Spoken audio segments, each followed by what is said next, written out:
Alright guys, welcome to the drop knee section of this. Drop knee is an amazing way to upgrade your stance on the bodyboard. So what we can do is we can just focus on the main things about drop knee.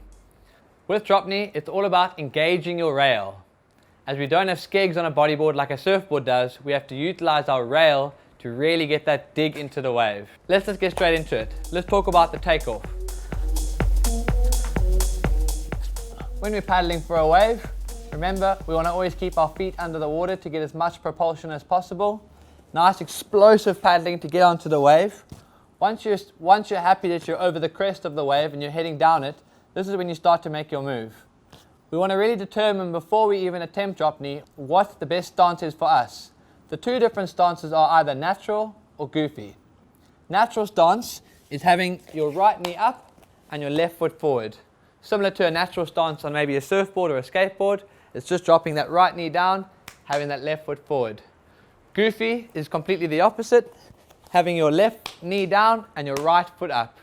Understanding this better is simply just riding a skateboard or a surfboard and getting that feeling for what feels better and moving from there.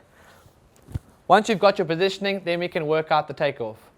So you've paddled for the wave, you're heading down, now you need to get up into the drop knee position. The first step is to bring your knee up forward. So we want to bring it up forward, keeping both hands on the board. As you start to slide your other foot forward, you start to bring your other hand down the side next to your knee.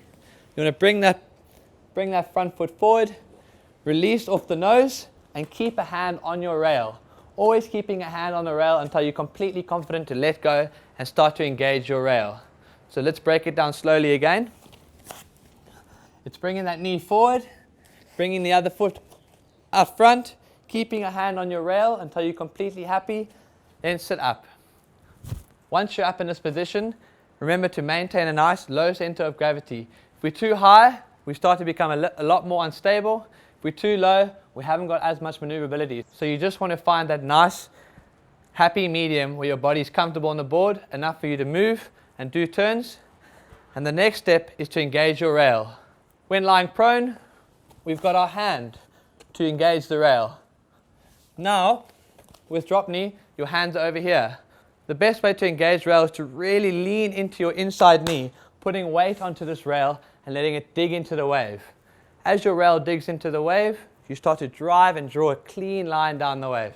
Once you're up, we really want to engage that rail. And remember, the key points is looking where you're going.